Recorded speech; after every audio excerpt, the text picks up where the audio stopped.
ওয়াকার সাহেব সচল হয়েছে, ওনার পাঙ্খা গজাইছে ইন্ডিয়ার সচিব নিয়ম বহির্ভূতভাবে ক্যান্টনমেন্টে যাইয়া যখন দেখা করছে, তারপর থেকে গত বুধবার সে খালেদা জিয়ার সাথে গেছে দেখা করতে। আমি যে প্রথম থেকে বলে আসতেছি যে এই ওয়াকার এটা ইন্ডিয়ান মাল, যখন বলেছি সিসির মতো একটা প্রো ইন্ডিয়ান সরকার বসাইতে চায়, তখন সবাই আরে রে রে করে উঠছিল। এমন ভাব সবাই তখন ওয়াকার লীগ হয়ে উঠছিল, নতুন জাতির পিতা হয়ে উঠছিল ওয়াকার। এখন বুঝেছেন তো উঠটি কি কই বান্ধা আছে, যারা তখন শিক্ষর মারিছিলেন আপনারা জবাব দিবেন ইন্ডিয়ান ফরেন সেক্রেটারির সাথে কিসের ইটিস পিটিস, তার জবাব আছে নাই। ইন্ডিয়ান ফরেন সেক্রেটারি যে পানি পড়া দিছে তার ভিত্তিতে এখন বাংলাদেশের রাজনীতির ইস্যুগুলো শেপ নিবে, আমি কয়ে রাখলাম, লিখে রাখেন। এরই একটা অ্যাসাইনমেন্ট হইতে পারে খালেদা জিয়ার সাথে দেখা করা, ওনারে কিছু বোঝানোর চেষ্টা করা। কি কি পানি পড়া দিছে ইন্ডিয়ান ফরেন সেক্রেটারি ওয়াকাররে, আসেন সেটা একটু বুঝে দেখি। কি দিছে এটা বলা মুশকিল, এইটা ওয়াকার আর পররাষ্ট্র সচিব বিক্রম মিশ্র জানে, তবে আমরা অনুমান করতে পারি। 1 নাম্বার, নতুন কোনো রাজনৈতিক শক্তি যেন উত্থিত না হয়, কারণ সেই নতুন রাজনৈতিক শক্তি হবে ইন্ডিয়া বিরোধী। 2 নাম্বার, আওয়ামী লীগকে যেন রাজনীতি করতে দেওয়া হয়। 3 নাম্বার, জামাতকে যেন কোনো স্পেস না দেওয়া হয়। 4 নাম্বার, এইসব কিছুর জন্য যেন 72-এর সংবিধান সমুন্নত থাকে। 5 নাম্বার, নির্বাচন যেন দ্রুত হয়। নির্বাচন দ্রুত না হইলে বিএনপির খবর আছে ধানের শিশার কেউ চিনবে না, চিনবে নাকি টেম্পু স্ট্যান্ড। যাই হোক, এমনিতে বিএনপি আমার উপরে বিলা, আরো বিলা হোক, সেটা চাই না। তাইলে যা যা ঘটতেছে রাজনৈতিক মহলে সেই সব এই লাইন বরাবর না। এবার বুঝেছেন তো কাটটিকি কই বান্দা, ইন্ডিয়া মারিচ্ছে উটি থেকে আর লাশ পড়িচ্ছে ইটি। ওয়াকার সাহেব ক্যাঙ্কা জাতির ত্রাণ করতে, এবার বুঝেছেন তো, বুঝছাও। এবার আসেন সংবিধান নিয়ে আলাপ করি। 72-এর সংবিধানের মধ্যে কি পাইছে বিএনপি, এটা রাখাই লাগবি। একটা রিল দেখেছিলাম ফেসবুকে, দেখি গুটাইতে গুটাইতে যে মায়ের কাছে এক মাইয়া নিয়ে আসছে, তো কইছে যে এটা আমার বউ, তো মা কইছে কি আছে এর মধ্যে, তো পোলা কয় ওর মধ্যে তো নাতি আছে। ওই 72-এর সংবিধানের মধ্যে কি আছে দেখি, কোন ভালোবাসায় বিএনপি কি ঢুকাইছে এর মধ্যে, হাঙ্গারে দেখা দরকার, তাই না? আসেন দেখি। বিএনপি 72-এর সংবিধান থাকুক, এটা তো চায়, তাই না? তো মির্জা আব্বাস কইছে যে ওনার নাকি কষ্ট লাগে এই সংবিধানকে যখন বাদ দেওয়া লাগে। শহীদের রক্তের দিয়ে লেখা যে সংবিধান, সেই সংবিধানকে যখন কবর দেওয়ার কথা বলা হয় তখন কিন্তু আমাদের কষ্ট লাগে। তো মানেটা কি আব্বাস ভাই? উনি আবার কইছে কি, আমি পড়ে দেখলাম অনেক মন দিয়া, ভুল কইছে নাকি? কইছে যে আমি 72 সালের সংবিধানের সমর্থক নই, আমি 71 সালের সংবিধানের মুক্তিযুদ্ধের রক্তের সমর্থক। মানে কি, বাংলাটাও তো ঠিক মতো কই ব্যাপারের নাই। মানেটা কি আব্বাস ভাই? 71 সালের সংবিধান কোনটা? আওলায় গেলে হবে, এখন ক্ষমতা নাই যেতে যেতে। আর কইছে যে মুক্তিযুদ্ধ হয়েছিল বলে এই সংবিধান, ওই সংবিধানে যদি খারাপ কিছু থাকে নিশ্চয়ই সেটা বাতিলযোগ্য। ওই সংবিধানে যদি খারাপ কিছু থাকে নিশ্চয়ই সেটা বাতিলযোগ্য। তো আব্বাস ভাই, কি খারাপ জিনিস আছে সংবিধানে? আপনি তো কইছেন যদি থাকে, তাহলে কি খারাপ জিনিস আছে সেটা বলেন, কি বাতিল করবেন সেটা বলেন। আমরা তো মনে করি 1 মণ সংবিধান, দুধের মধ্যে 1 ফোঁটা সোনা পড়েছে, পুরাটাই নষ্ট। তা আপনি বাদ দিবেন কি? পুরাটাই তো নষ্ট। একটা রাজনৈতিক দল হিসেবে আপনাদের তো বলতে হবে সংবিধানে খারাপ কি আছে। বলছেন কখনো? বলেন নাই। ওইটুকু কাজ তো করবেন না। ওই কাজ করার না আছে হ্যাডম, না আছে ইচ্ছা। সংবিধান সম্পর্কে আপনাদের ক্রিটিক্যাল পজিশন কি? নাই তো। তাই আপনারা এটা বদলাবেন না। অবশ্য ক্ষমতা গেলে বদলানোর মতো সংখ্যাগরিষ্ঠতা আপনাদের থাকবে না, লিখে রাখেন, কয়ে দিলাম আজকে। না না, আমাদের বদ্ধ আপনার আর কি, আপনারা প্রত্যেকদিন নিশ্চিত করিচ্ছেন যে আপনাদের ভোট কমে। আপনাদের ভোটের মুরগি আপনি লেজে কাটবেন না গলায় কাটবেন সেটা আপনাদের ব্যাপার, কিন্তু আপনাদের বলতে হবে আপনারা কি বদলাবেন সংবিধানের। না বললে নির্বাচনে যাইতে পারবেন না। নির্বাচনে যাইয়া দেখেন কোন কিসিমের সমালোচনা শুনেন আমাদের কাছ থেকে টের পাইবেন, তখন ভাইবেন না আপনাদের ভোট দেওয়ার জন্য বসে আছে সবাই। না, ওই দিন বাগে খাইছে। কেন আপনাদের ভোট ব্যাংক বাগে খাইতেছে সেটা আমি আলাপ করবনি, দেখাই দিমুনি কেন আপনার ভোট ব্যাংক বাগে খাইতেছে। খুব মনে করেন যে মার্কা দেখে চাপ্পা দিবে, ওই দিন গেছে। আজ আমার আলাপ শুধু সংবিধান নিয়ে। আবার রিজি ভাই কইছে যে সংবিধান বাতিল মানে নাকি মুক্তিযুদ্ধকে অস্বীকার করা। উনি কাইন্দে শেষ মুজিবের ছবি কেন নামানো হয়েছে দেখেন। শেখ মুজিবের ছবি নামানোটা উচিত হয়নি। খন্দকার মোস্তাক নামিয়েছিলেন, জিয়াউর রহমান তুলেছিলেন। ইতিহাস আপনার নির্ধারণ করবে, বিচার করবে। তো সেই বিচারের ভার থাকলো, জনগণ বিচার করবে। কিন্তু আমাদের জাতীয় জীবনের, জাতীয় ইতিহাসের আন্দোলনে যার যতটুকু অবদান সেটা স্বীকার করা হোক। আমরা আওয়ামী লীগের মতো সংকীর্ণ নই, আমরা ছোট মনের প্রচার দেব না। এই জন্যই বলছি শেখ মুজিবের ছবি নামানোটা উচিত হয়নি। তো বাঘের পিছে যেমন ফেউ থাকে না, তেমনি বাংলাদেশের সরকারি দলের পিছে একটা গৃহপালিত বিরোধী দল থাকে। এটা এরশাদ শুরু করেছিল। এরশাদের ছিল আসাম রব, হাসিনার ছিল জাতীয় পার্টি, আর ক্ষমতায় যাইতে না যাইতে গৃহপালিত বিরোধী দল ইলেক্ট করে ফেলছে ওই বিএনপি, নূর সাকি এদেরকে দিয়া। এদের নমিনেশন আগেই কনফার্ম করেছে। দেখেন, নিজের দলের নমিনেশনের খবর নাই, ওই জোট সঙ্গীর নমিনেশন কনফার্ম করেছে 6 নেতার। হ্যাঁ, তো এই গৃহপালিত বিরোধী দলের এক নেতা নূর অলরেডি আওয়াজ দিতেছে তারা 72-এর সংবিধান বাতিল চায় না। বাকিরাও কবে একটু ওয়েট করেন, এই 6 ক্যান্ডিডেটের জামানত বাজেয়াপ্ত হওয়ার চান্স আছে কলে। আমি কয়ে দিলাম, এখনই কয়ে দিলাম, বুঝছাও। আর যদি বঞ্চিত ক্যান্ডিডেট, বিএনপির যদি বঞ্চিত ক্যান্ডিডেট থাকবি না ওটি, ও যদি নাগরিক কমিটি বা জামাত ক্যান্ডিডেট করে, তাহলে এই 6 জনের এমপি হওয়ার কায়েসের কলে সারা। যাই হোক, আজকে আমার আলাপ বাংলাদেশের ধ্বজভঙ্গ সংবিধান নিয়ে। ওই আলাপ পরে আসলে বিএনপি সংবিধান ঠিক মতো পড়িছে আমার সন্দেহ আছে। আসেন না দেখি কি সংবিধানের মধ্যে কি আছে, কি ঢুকে রাখিছে। 1956 সালে পাকিস্তানের সংবিধানের একটা আলোচনা হইতেছিল। সেইখানে যেই সমস্ত ধারার সমালোচনা করেছিল আওয়ামী লীগ, সেগুলো 72-এর সংবিধানে ঢুকে দিছে। কেন আওয়ামী লীগ তখন সমালোচনা করেছিল? কেন? কারণ ওই শাসনতন্ত্রটা তৈরি করা হয়েছিল আইয়ুব খানকে সামনে রেখা। আইয়ুব খান যেন একটা এক নায়ক হইয়া উঠতে পারে, সেটা সব কিছু ওই শাসনতন্ত্রে ছিল পাকিস্তানের। তো পরে যখন বাংলাদেশ হইল, তখন যে থাকবে ক্ষমতায়, সে যেন এক নায়ক হইয়া উঠতে পারে, সেই জন্য যা যা কিছু ছিল আইয়ুব খান ঢুকাইছিল, সব কিছু ঢুকাইছে। পাকিস্তানের ওই শাসনতন্ত্রে যে যে ক্ষমতা দেওয়া হয়েছিল না আইয়ুব খানকে, বাংলাদেশের এই 72-এর সংবিধানে প্রধানমন্ত্রীকে সে একই রকম ক্ষমতা দেওয়া হয়েছে। আপনি তো জানেন যে এমপি ইলেকশন হয়ে আসে 300টা সিট থেকে, কিন্তু এই এমপি কি কেন স্বাধীনভাবে কোনো আলাপ করতে পারে, সিদ্ধান্ত নিতে পারে, মতামত দিতে পারে না? দলের ডিসিশনের বাইরে গেলে সদস্যপদ বাতিল হয়ে যায়। মানে হাসিনা যেটা চাইবে, বা সংসদের নেতা যেটা চাইবে, বা ভবিষ্যৎ দলের নেতা যেটা চাইবে, সেখানে এমপিদের ভোট দিতে হবে। তাহলে আলাদা আলাদা এমপি থেকে লাভ কি, তাই না? দলের সিদ্ধান্তের বাইরে যদি ভোটই দিতে না পারে, তাহলে আলাদা আলাদা ভোট করার তো দরকার নাই। 300 জন আলাদা লোকের তো দরকার নেই, একজন থাকলেই হয়তো, তাই না? এই সংবিধানে মিশামিশি মেলা কথা লেখা আছে, কথা দিয়ে ভরে রেখেছে আর কি। লিখেছে প্রজাতন্ত্রের সকল ক্ষমতার মালিক নাকি জনগণ। বাপরে, তার মানে আমি আপনি জনগণ, তা আমি আপনি মালিক তো, তাই না? হ্যাঁ, তো লিখেছে কি? লিখেছে প্রজাতন্ত্রের সকল ক্ষমতার মালিক জনগণ। এটা দিয়া কিন্তু শেষ না, এরপরে বাক্যটা একটা সেমিকলন চিহ্ন দিয়া আবার ঘোষণা করছে যে এই ক্ষমতা কেবল সংবিধানের অধীনে ও কর্তৃত্বে কার্যকর হইবে। তাহলে প্রশ্ন যেটা স্বাভাবিকভাবে আসে সেটা হইতেছে যে সংবিধান জনগণের যে ক্ষমতা, এটা কাদের, কিভাবে প্রয়োগের দায়িত্বটা দিছে কাকে? এই ক্ষমতা কেবল সংবিধানের অধীনে ও কর্তৃত্বে কার্যকর হবে। তার মানে কি? তার মানে এই ক্ষমতাটা প্রয়োগের দায়িত্ব কারে দিছে, বুঝছেন? এই ক্ষমতা প্রয়োগের মালিক হইতেছে প্রধানমন্ত্রী। আপনি মালিক, কিন্তু প্রয়োগ করবে প্রধানমন্ত্রী। মানে বুঝেছেন তো, মালিক আপনি, কিন্তু মালিকের ক্ষমতা প্রধানমন্ত্রী। তো এই কাগজের মালিক হওয়া কাম কি, লাভ কি? বাড়ির মালিক আপনি, কিন্তু এই বাড়ির থেকে পাশের বাড়ির মুখলেস, তো এই বাড়ি থেকে আপনার লাভ কি? ভোট দেওয়ার অধিকার ছাড়া ক্ষমতা প্রয়োগের কোনো বিধান এই সংবিধানে কোথাও আপনি খুঁজে পাবেন না। তাও এই সামান্য অধিকারটাও কেড়ে নেওয়া হয়। তার ফলে সংবিধানে যাই লেখা থাকুক, মালিক বলুক যাই করুক, জনগণ আখেরে দাস হইয়া যায় রাজনৈতিক দলের। এবার আসেন রাষ্ট্রপতির ভূমিকা নিয়ে কথা বলি। সংবিধানে যে রাষ্ট্রপতি বিষয়ক অনুচ্ছেদ আছে না, ওইখানে বলা আছে যে কেবল প্রধানমন্ত্রী নিয়োগের ক্ষেত্র ব্যতীত রাষ্ট্রপতি অন্য সকল দায়িত্ব পালনে প্রধানমন্ত্রীর পরামর্শ অনুযায়ী কার্য করিবেন।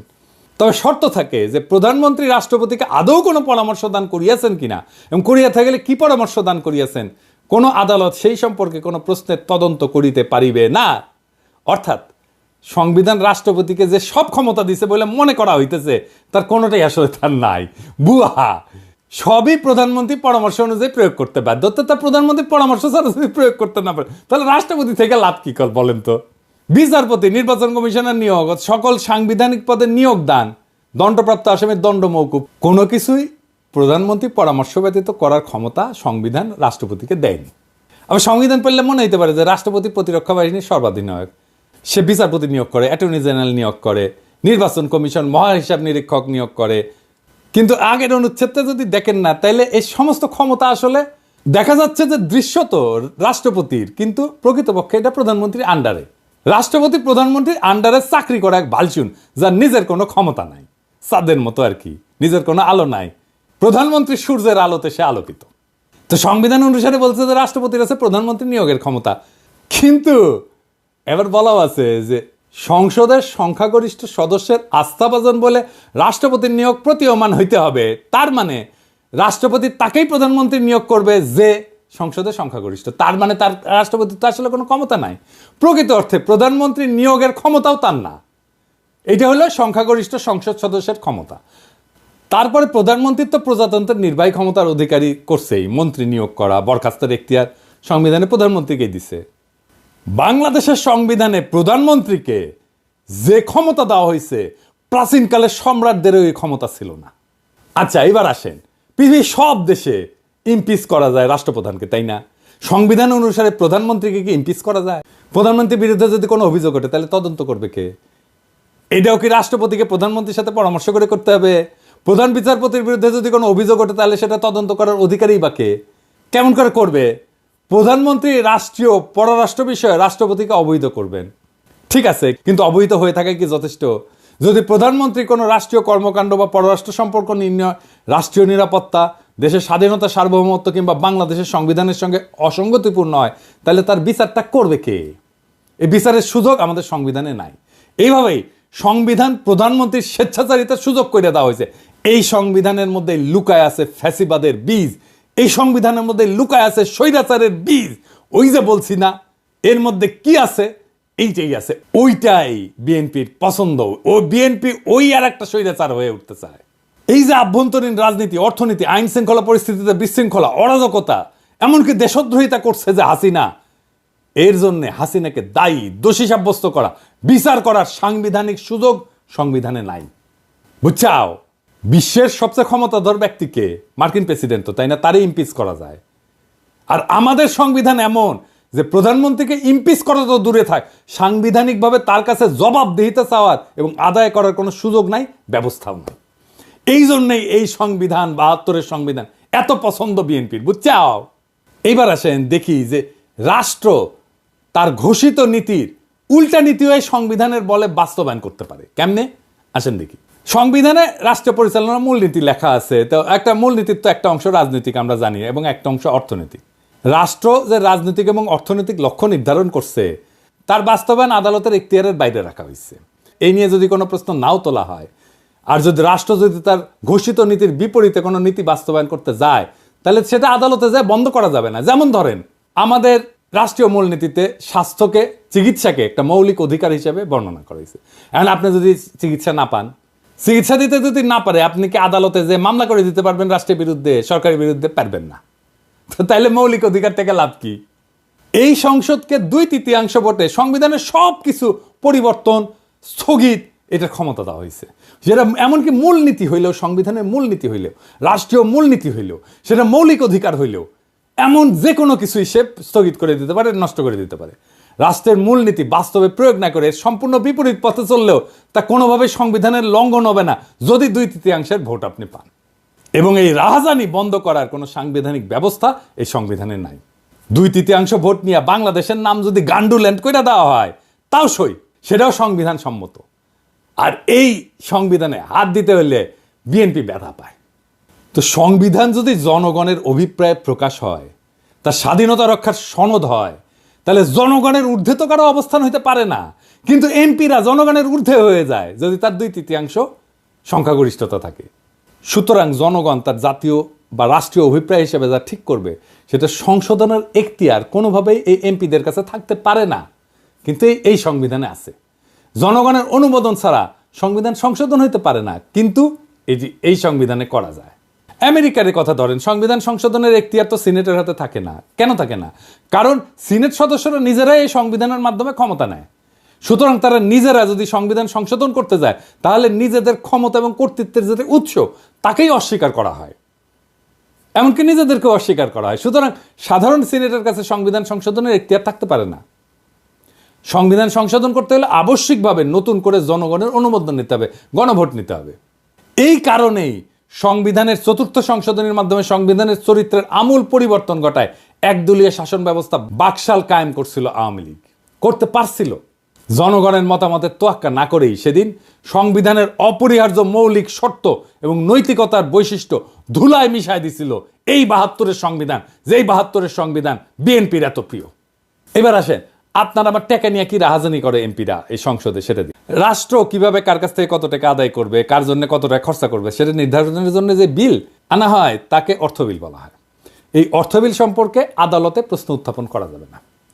রাষ্ট্রের অর্থ যে কোনোভাবে খরচা করলে, আত্মসাৎ করলে, লুণ্ঠন করলেও জনগণের পক্ষ থেকে কোনো প্রশ্ন তোলার এতটুকু অবকাশ সেখানে নাই। আপনার বালিশ যদি 1 লাখ টাকায় কেনা হয় আর সেটা যদি অর্থ বিলে অন্তর্ভুক্ত থাকে, এটা নিয়ে দুদকও কিছু করতে পারবে না। এবার বুঝেছেন তো কেন একটাও দুর্নীতির মামলা করা যায় নাই হাসিনার দলের লোকেদের বিরুদ্ধে, হাসিনার বিরুদ্ধে? এই জন্যেই এই সংবিধান বল রাইখা হাসিনার দুর্নীতির বিচার করতেই পারবেন না। এই জন্যই চাইছিলাম এই সংবিধান ছুঁড়ে ফেলে দিতে, যেই সংবিধান বিএনপির এত প্রিয়। এই সংবিধানের 11 ভাগে একবারে শেষ দিকে একটা অনুচ্ছেদে বলা আছে, এই সংবিধানের বিধানাবলী সাপেক্ষে সকল প্রচলিত আইনের কার্যকারিতা অব্যাহত থাকিবে, তবে অনুরূপ আইন এই সংবিধানের অধীনে প্রণীত আইনের দ্বারা সংশোধিত বা রহিত হইতে পারিবে। এর মানে হইতেছে পাকিস্তান আমলে যে সমস্ত আইন বিধি বিধান জারি ছিল তা ছিল ব্রিটিশদের পরিত্যক্ত, তাই দুইবার স্বাধীনতার পরেও দাড়ি কমা সমেত বাংলাদেশে জারি করা হইল সেই সমস্ত আইন। সংবিধানে যেখানে মৌলিক অধিকারসমূহের বিবরণ দেওয়া হয়েছে সেই অধিকারসমূহে আইন অনুযায়ী বা আইনের বিধান সাপেক্ষে বা জনস্বার্থে প্রচলিত আইনের বিধিনিষেধ সাপেক্ষে ইত্যাদি শব্দ ব্যবহার করে পঙ্গু করে দেওয়া হয়েছে। একটা উদাহরণ দিই, ভাষার মারপ্যাচ দিয়া কেমনি আমাদের অধিকারের আছে। সংবিধানে বলা হয়েছে আইন অনুযায়ী ব্যতীত জীবন ও ব্যক্তি স্বাধীনতা হইতে কোনো ব্যক্তিকে বঞ্চিত করা যাইবে না। তার অর্থ দাঁড়ায় আইনের মাধ্যমে ছাড়া কোনো ব্যক্তিকে জীবন ও ব্যক্তি স্বাধীনতা হইতে বঞ্চিত করা যাবে না, অর্থাৎ আইন নির্ধারিত পদ্ধতিতে করা যাবে, তাই না? এই জন্যই পরবর্তী সময়ে যে বিচার বহির্ভূত হত্যা, ক্রসফায়ার নামে যেটা কুখ্যাত, তার মতো বর্বর ব্যবস্থা সংবিধান সম্মত হইয়া গেছে। কারণ দেখানো যায় ক্রসফায়ারও আইনসম্মত। আপনি কি দেখেছেন এতগুলো ক্রসফায়ার হয়েছে, এর বিচার কেন হইল না?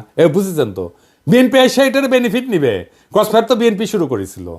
1898 সালে ব্রিটিশ যে ফৌজদারি কার্যবিধি ছিল এর ধারা অনুযায়ী বিচারে যদি মৃত্যুদণ্ড বা যাবজ্জীবন কারাদণ্ড হইতে পারে এমন অভিযোগ ও অভিযুক্ত আসামিকে কিন্তু পুলিশ গুলি করে মেরে ফেলতে পারে। এমন একটা ঘটনা ঘটলে একটা প্রশাসনিক তদন্তে গুলি ছড়ার ঘটনাটাকে আত্মরক্ষামূলক বলে মনে করলেই হত্যাকাণ্ডটা আইনসম্মত হয়ে যায়। এইভাবে সমস্ত ক্রসফায়ার আইনসম্মত হয়ে গেছে। এই জন্য পুলিশ বা র্যাবের গুলিতে নিহত প্রত্যেককে সন্ত্রাসী খুনের মামলার আসামি হইতে হয়, বুঝছেন? এটা শাস্তি তো মৃত্যুদণ্ড। সেই জন্য এরা যদি মাইরা ফেলে তাইলে এইটা আইনসম্মত। এইবার আসেন বিএনপি নিজে কিভাবে নিজের সেটা দেখি। বিএনপি তো বলে যে আমাদের জাতিসত্তা বাংলাদেশি, তাই না?